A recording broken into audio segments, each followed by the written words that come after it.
Là, on était en train de parler d'autre chose. Oh, bon, tu reviens encore sur ça.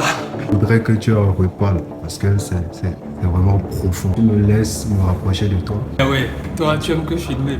Ce que je disais, c'est que, par exemple, imagine, ok, que là, actuellement, à notre époque, la Première Guerre mondiale devait avoir lieu maintenant. Et tu me dis très rapidement combien de personnes, combien parmi nous vont se lever pour aller se battre, ou du jour au lendemain, prendre des armes pour défendre leur pays, pour défendre leurs frères. Combien de personnes vont se lever avec notre génération d'aujourd'hui hein, et nos défauts, nos égaux et tout ce qui va avec notre mentalité? Dis-moi, combien accepteront de quitter leur maison, comme j'aime bien dire, leur si jolie maison, leur foyer, leur confort, leur femme? Combien d'entre nous le feront? Ça, c'est une question que je me posais et je me disais, alors que dans l'époque où il y avait la Première Guerre mondiale véritablement, tu avais des personnes qui se levaient. Je te parle des pères de famille. Comment? Je te parle des pères de famille, des agriculteurs, des charpentiers, des ouvriers, des mécaniciens, des civils. Des millions de personnes se levaient du jour au lendemain et décidaient de répondre à l'appel, celui de sauver son honneur. Ça dépassait même le courage. Ces gens de valeur, ça dépasse même le courage, ça, l'honneur. Et tu penses que tout ça est dû à quoi? Le déclin du patriotisme de notre ère. Ce que tu essayes d'expliquer, tu penses que c'est dû à quoi? Oui, c'est dû à beaucoup de choses, tu vois. Mais laisse-moi aller à la fin, comme je disais, il y avait des millions de personnes au pays qui se levaient et qui décidaient juste d'aller combattre, prenaient des décisions qui pouvaient être radicales pour leur vie en quelques secondes. Ils se lèvent comme ça, ils laissent leur foyer, leur maison, leur voiture, des millions de personnes, et vont combattre pour sauver leur patrie, leur mère, leurs enfants, leurs bien-aimés. À l'époque, c'est ce que les gens sont fait. Mais aujourd'hui, dis-moi combien de personnes vont se lever s'ils devaient avoir une première guerre, pourront vraiment être aussi courageux. Combien dans notre génération d'aujourd'hui? C'est très peu. Alors qu'on avait des personnes qui avaient fait ça. Je disais ça parce que, tu sais, notre génération aujourd'hui aussi, on mène aussi nos guerres. Mais nos guerres actuellement sont plus silencieuses, tu vois. Il y a certaines guerres, tu ne sais pas que ça existe. Et quand je prends notre jeunesse actuellement au Bénin, quand tu prends ça, il y a une guerre qu'on livre chaque jour, mais on ne sait même pas que ça existe. Tu vas me dire c'est quoi ou bien? Oui, j'aimerais bien savoir ce que c'est. C'est la méfiance. Oula. La méfiance,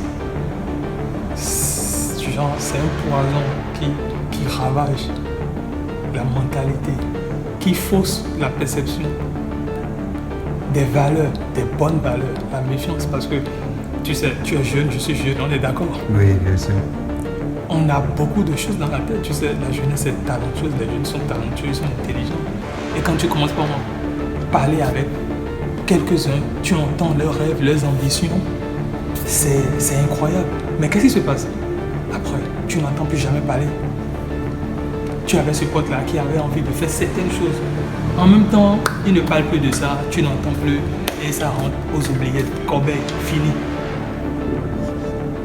Comment tu expliques ça? C'est la méfiance d'une part. C'est la méfiance. Bon, tout le monde l'a déjà fait une fois. Tu as ce genre de projet où au lieu de parler de ça à ton pote, tu vois, au lieu de lui dire, voilà, je bosse sur telle chose, je construis telle chose, tu décides de ne rien dire, du genre de garder ça pour toi. Mais on ne fait rien seul, malheureusement. Même si tu caches, il faudra faire le progrès. On a toujours besoin de quelqu'un. On a toujours besoin de quelqu'un, tu vois. Mais la méfiance aujourd'hui, ça ravage notre mentalité africaine et béninoise actuellement, ça ravage ça. À force de cacher, à force de se connecter, à force de créer des liens, on préfère s'isoler, tu vois. On préfère mettre ses rêves, ses ambitions aux oubliés parce que l'amour du prochain, l'amour vraiment, la fraternité, la solidarité, c'est pas ça en fait. C'est la méfiance totale chaque jour. Donc quand tu as un rêve, quand tu as des ambitions, qu'est-ce que tu fais?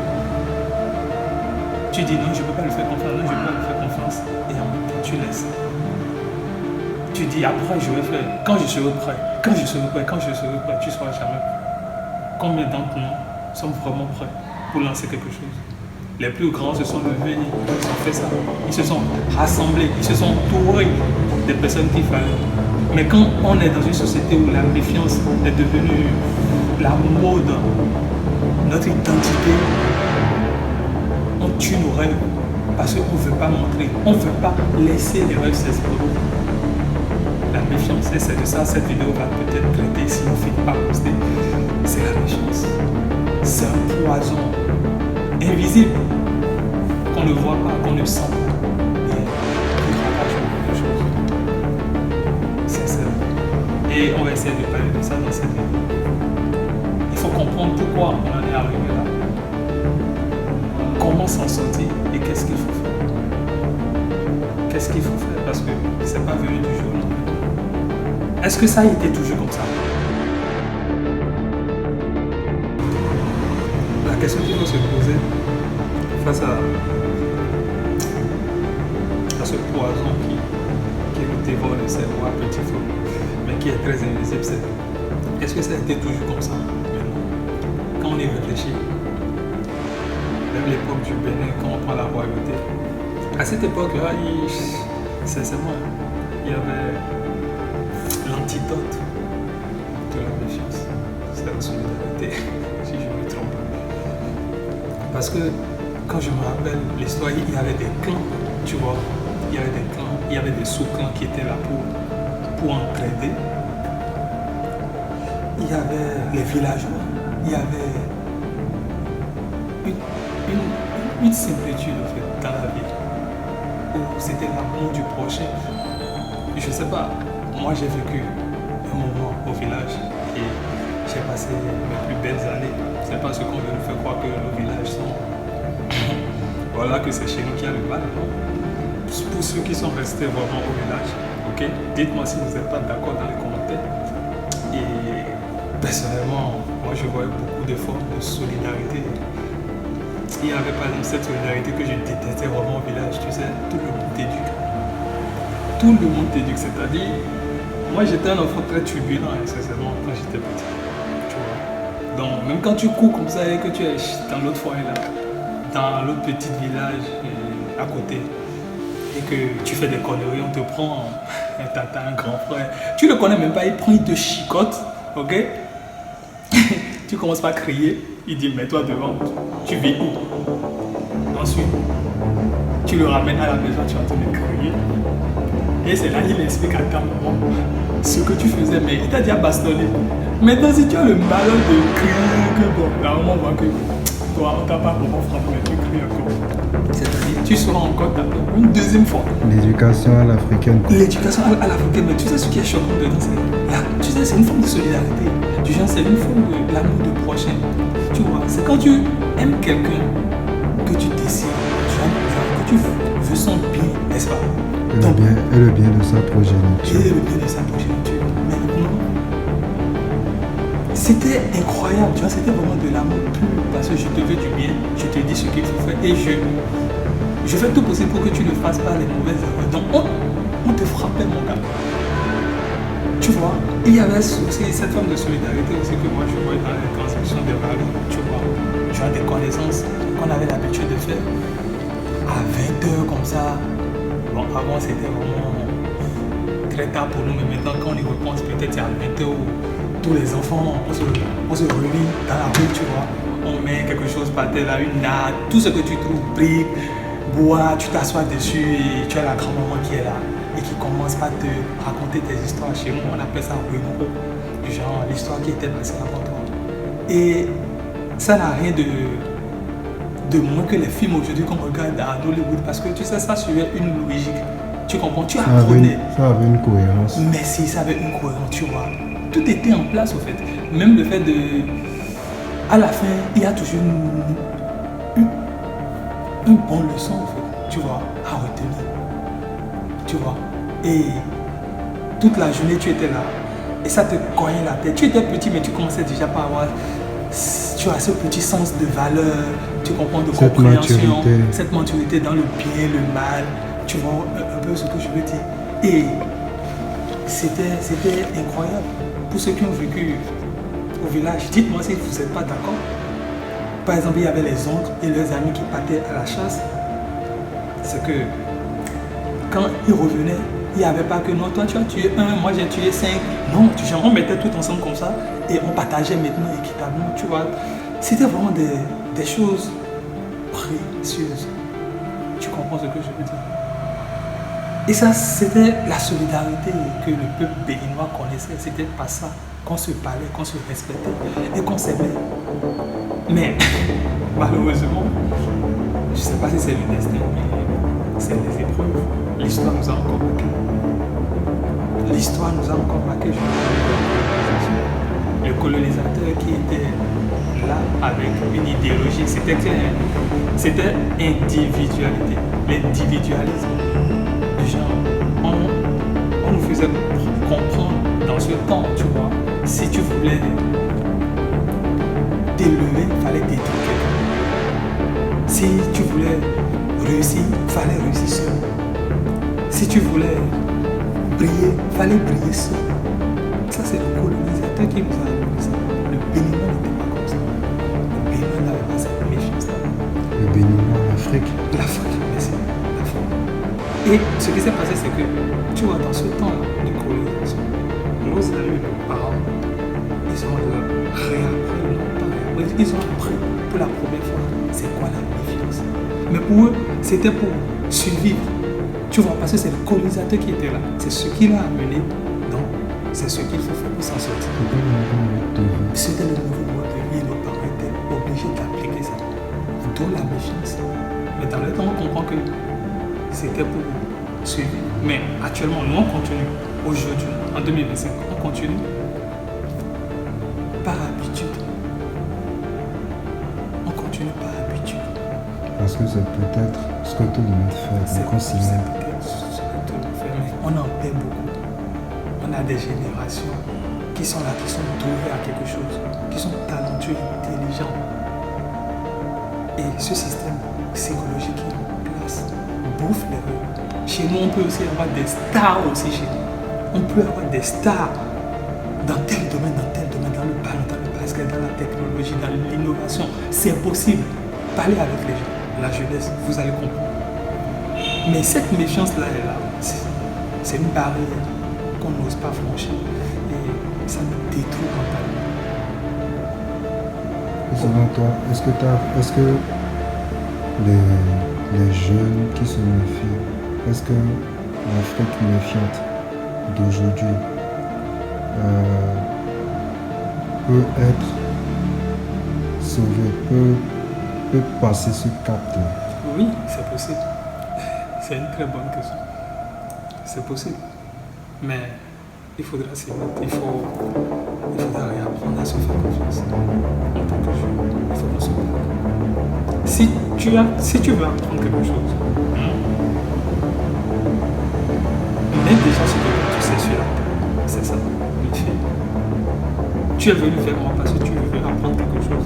Viens aussi avec ce que tu sais déjà. Comme ça peut aussi apporter quelque chose sans que le donc se fait confiance. Tu vois, il faut réapprendre à se faire confiance. C'est doucement. Et c'est progressif. Et c'est dans cette vision que Nessus vient. Oui, Nessus, pour ceux qui les interviewent par description, parfois vous avez l'habitude de lire Nessus. Alors je vous présente Nessus. C'est cette vision qui nous habite. C'est cette vision qu'on va essayer d'apporter à nos grands frères, à nos petits frères, à nos amis, tous ensemble. On va essayer de s'unir, de s'apprendre des choses doucement. C'est un très bon concept là. Et vu la discussion de dernière fois, étymologiquement, Nessus signifie lien. Oui, mais ça signifie le lien, la connexion. Peu importe ton histoire, peu importe d'où tu viens, peu importe tes aspirations, tout compte fait, tu vas te retrouver avec des personnes qui vibrent comme toi, qui parlent le même langage que toi. Et ensemble, vous allez vous élever personnellement que professionnellement. Ce que tu es en train de faire là actuellement, c'est le l'éveil de conscience. Oui. Et c'est également une façon pour toi de... Parce que tu donnes déjà l'exemple en passant ce cap-là de méfiance. Oui. Parce qu'aujourd'hui, tous ceux qui veulent éveiller la conscience de leur entourage sont brimés, sont opprimés, sont noyés, malheureusement. Et c'est également une façon pour toi de briser ce cap de méfiance-là. Oui, il faut qu'on change la mentalité. Je reviens toujours à ça, à notre mentalité africaine et surtout béninoise, est très très riche. Nous avons des choses... L'éducation de base. Oui, nous avons des choses réelles sur lesquelles on peut s'appuyer si on commence par réfléchir avec notre histoire. C'est dans ça que je vous présente Nessus. Nessus, ça ne sera pas une surprise. Ça ne sera pas moi. Ça sera toi qui me regarde. Ça sera ton frère. Ça sera ton cousin, celui que tu as jamais connu. Qui a le bout du monde, qui a le bout du pays. Mais que vous parlez de peu importe tout ce qui vous fait vivre, talent, tu vas te connecter à des personnes qui te ressentent et qui pourront t'apporter. Il y a encore beaucoup de choses. Je ne vais pas dire surprise. Ce sont des surprises. Parce que peu de personnes ont les réflexions que tu émets actuellement. Et peu de personnes pensent à faire ce que tu fais. Il faut qu'on le fasse. Actuellement. Moi je dis toujours, il faut qu'on le fasse. C'est notre histoire, comme je disais dans ma précédente vidéo. Oui. C'est notre histoire. C'est quelle réalité qu'on veut laisser à nos enfants, au moins qu'ils aient au moins une feuille de route, un exemplaire d'une bonne mentalité qu'il faut avoir chez nous d'abord avant d'aller vers le monde. Donc il faut qu'on le fasse. C'est le plus important. Africain a une très très très très grande richesse. Il faut qu'on se reconnaisse. Nos arrêts n'étaient pas comme ça, n'étaient pas si divisés. Si ton arrière-grand-père ne savait pas faire quelque chose, son frère lui expliquait. Comme je disais aussi, quand tu partais à la chasse, tu ne tuais pas, et que tu reviens, l'autre pouvait partager son gibier avec toi. Oui. Donc c'était la solidarité, c'était la fraternité, c'était l'unité. Et c'est de ça qu'on a besoin dans notre jeunesse actuellement au Bénin. On va s'accompagner, on va s'aider. C'est juste une conversation, je ne suis pas venu pour donner des leçons. J'ai mis juste une conversation et aller avec moi. Les commentaires sont envoyés. Merci. Merci Kevin. C'était important que j'immortalise ce moment. À chaque fois, parce qu'à chaque fois, on discute, tu veux pas apparaître sur les réseaux, tu donnes de très bonnes leçons et voilà, il faut que les gens le savent, il faut que le Bénin le sache. Merci. On va s'aider, mettre à la main. Mutuellement. Voilà, on va essayer de changer un peu. Ce qui a changé doucement, progressivement, ça va le faire. Alors, t'as pas fini ton café? Tu laisses mon café. Je suis épuisé.